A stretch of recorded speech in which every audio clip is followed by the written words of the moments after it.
et il va expliquer. Et le résultat de l'autopsie est là. Voilà. C'est ce qui est là avec vous. Hein? Oui, voilà. Donc, d'abord, voilà, on va lire ce qui est écrit.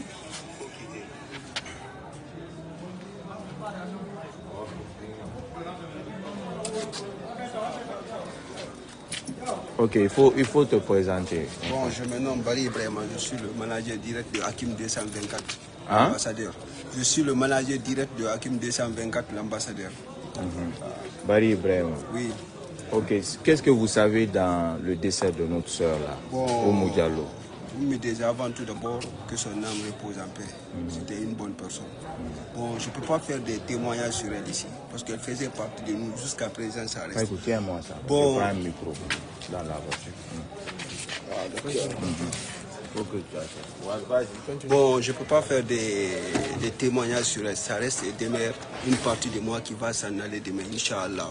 On va prier pour le repos de son âme. Amen. Bon, je peux dire qu'elle est partie dans mes mains. J'ai passé une nuit blanche à l'hôpital avec elle.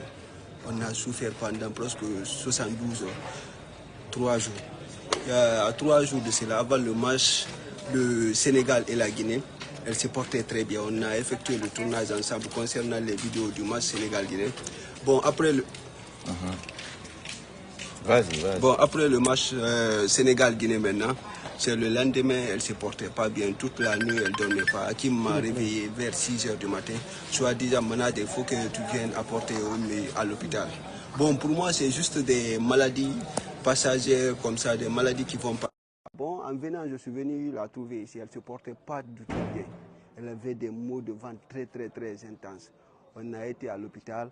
Bon, mais elle ne pouvait pas manger aussi, elle ne pouvait pas s'arrêter. Elle faisait que des mouvements, elle hurlait un peu partout. Chaque fois, maintenant, j'ai mal. Bon, arrivé à l'hôpital, on a fait des perfusions pour elle, on l'a donné des calmants, beaucoup de calmants, mais ça n'allait pas.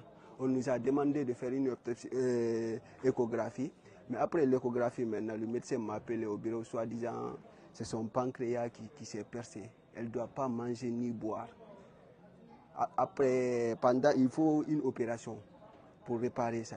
Elle me dit carrément, vous devez l'amener dans un hôpital ici, ou bien une clinique privée, dans l'urgence. Il faut qu'on l'opère. Sinon, avec ces mots-là, elle ne pourra pas supporter. Waouh. Bon, après, directement, le médecin a appelé ses collègues, beaucoup d'hôpitaux. Il n'y avait pas d'espace, il n'y avait pas d'espace pour elle, quoi. Il y avait Dalal Jam qui est là. On nous a conduits là-bas. Arrivé là-bas, le médecin a vu l'échographie. Le médecin a dit, je vais appeler un spécialiste. Mais déjà, j'ai appelé le spécialiste, je l'ai amené l'échographie. Demain, il doit être là à 9 h du matin. Il doit être là à 9 h du matin. Bon, mais avant d'être là à 9 h, il faut qu'on essaie de la préparer pour l'opération. Le médecin m'a dit ça carrément. Maintenant, on est parti acheter des médicaux, plus de 800 000 et quelques comme ça. Parce qu'à chaque 5 minutes, on écrivait des médicaments d'ordonnance, beaucoup.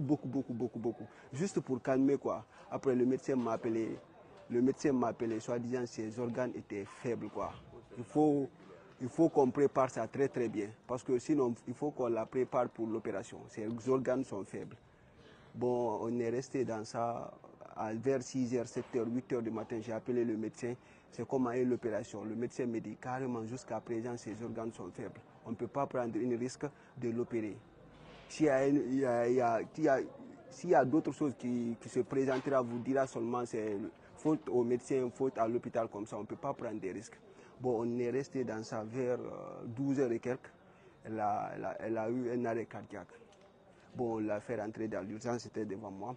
Après l'urgence, maintenant, le médecin est sorti. Elle m'a dit, alhamdoulilah, plus de peur que du mal. On l'a réanimé, maintenant elle est en vie. On m'a dit, maintenant, on m'a écrit beaucoup de médicaments, je suis parti acheter. On m'a dit, il faut qu'on essaie de la scanner aussi, voir réellement s'il faut une opération ou bien un traitement pour ça. Bon, c'est après ça, maintenant, on m'a appelé vers 14 h 58 comme ça, quoi, pour m'annoncer le décès. Mais après le décès, maintenant, il y a des rumeurs qui courent partout. J'ai reçu même des appels, soi-disant comme ça. Bon, après ça, maintenant, le médecin me dit carrément, bon, comme le décès est survenu comme ça, il faut qu'on essaie d'effectuer une autopsie pour montrer au monde entier ce qui s'est passé réellement. Parce que Hakim aussi tenait beaucoup à ça, soi-disant quel genre de maladie qui a emporté Oumi. Bon, maintenant on a été à l'hôpital aujourd'hui et à la gendarmerie. Maintenant l'autopsie est sortie, le résultat est là. C'est comme ce que le médecin m'avait dit. L'autopsie nous a dit que le pancréas est percé. C'est pour cela qu'on l'avait interdit de manger et de boire. Mais le médecin aussi m'a dit si on pouvait faire quelque chose pour elle, c'était à l'avance. On pouvait l'opérer et essayer de réparer la partie. Elle allait survivre. Mais comme Dieu dit dans le Coran aussi, toute âme goûtera à la mort. Bon, on s'est dit c'est le jour J qui est arrivé. On prie pour le repos de son âme. Bon, on essaie d'appeler tout le monde aussi, les croyants. Parce qu'il y a d'autres personnes aussi qui ne sont pas croyants. Mais les personnes qui sont carrément croyants, soit musulmans ou chrétiens aussi, tous les fans, toutes les personnes, voilà, de Hakim 224 et d'autres personnes aussi, de prier pour le repos de son âme. Une bonne personne est partie à jamais et elle restera à jamais dans nos cœurs. Que son âme repose en paix. Amen. Donc, c'est avec un remerciement qu'on vous remercie de votre disponibilité. Oui. D'abord pour nous, pour le peuple de Guinée, et que, voilà, et que les gens arrêtent de spéculer autour de ça.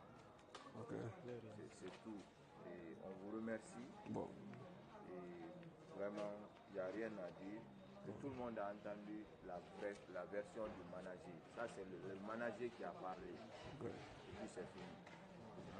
Okay. Donc que tout le monde arrête de spéculer autour de ça. On va prier pour elle comme ce que vous avez dit. Paix à son âme. Oui. Et puis voilà. Pour rappeler aussi, demain, l'enterrement s'effectuera à 14h à la cimetière de Yoff. Voilà. On appelle tout le monde de venir accompagner Oumi pour la dernière fois. Voilà, parce qu'on avait dit qu'on allait l'enterrer aujourd'hui. Oui. Et comme l'enterrement, à cause de l'autopsie, l'enterrement n'a pas été fait. Ok, merci beaucoup. Merci. Okay. Merci beaucoup.